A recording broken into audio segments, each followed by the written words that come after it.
Good afternoon and aloha to everybody.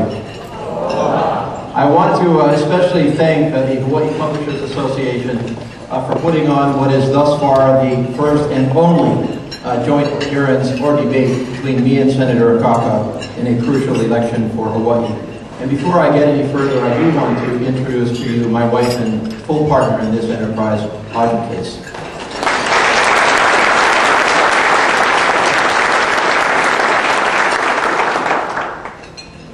Every election is fundamentally about a choice. Who can best represent me?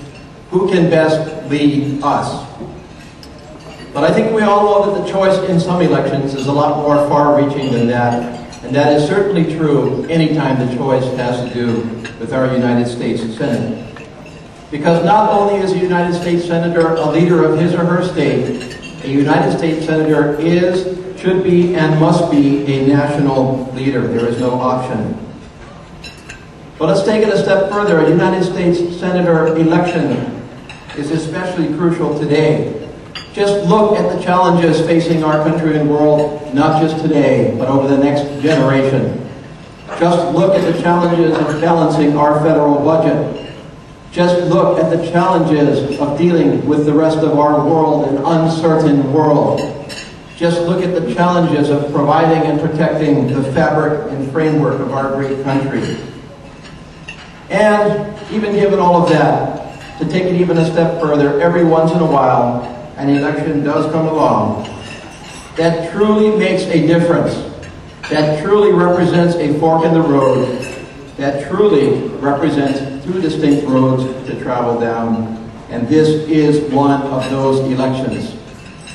Yes, this election is about whether Senator Akaka or me should represent our great state in the United States Senate.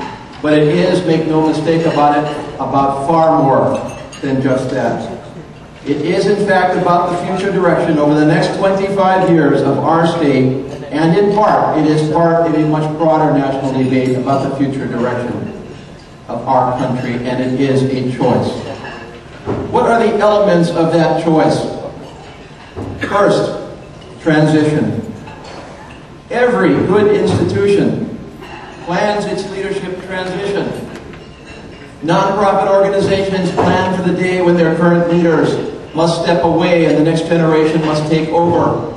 Our business community plans for that day. Our military plans for that day. Family businesses plan for that day. Everybody thinks about transition if they know what they should be doing, if they understand an obligation not just to the present, but to the future. And so it should be, and sometimes is, but mostly it should be in politics, and especially in the representation of a state in Congress.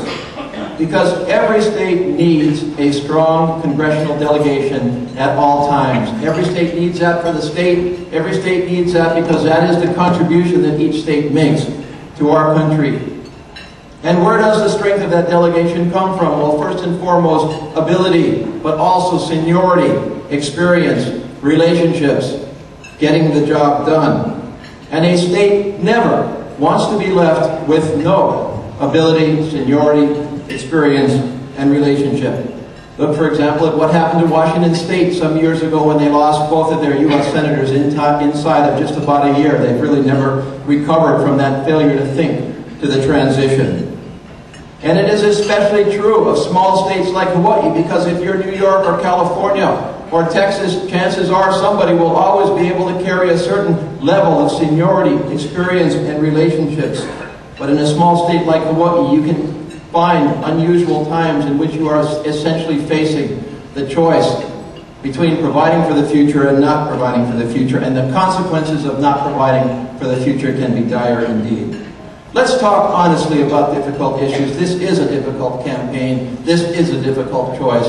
This is a hard and many times emotional choice for many people in Hawaii.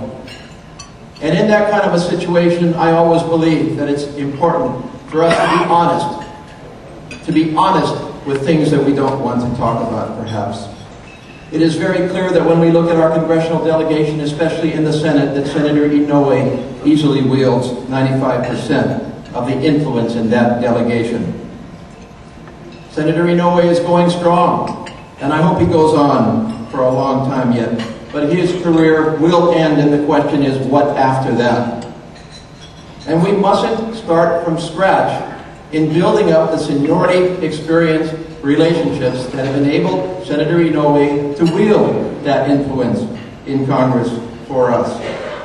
It is really a no-brainer when you think about it from a transition perspective that we should start now to direct this transition, to bring in the next U.S. Senator while Senator Inouye can still serve, so that that Senator can build up ability, seniority, experience, and relationships for the time when he no longer serves. And it is a no-brainer that that is preferable to the alternative of simply waiting and letting chance determine how this will turn out. It is far preferable for us to control and direct the outcome.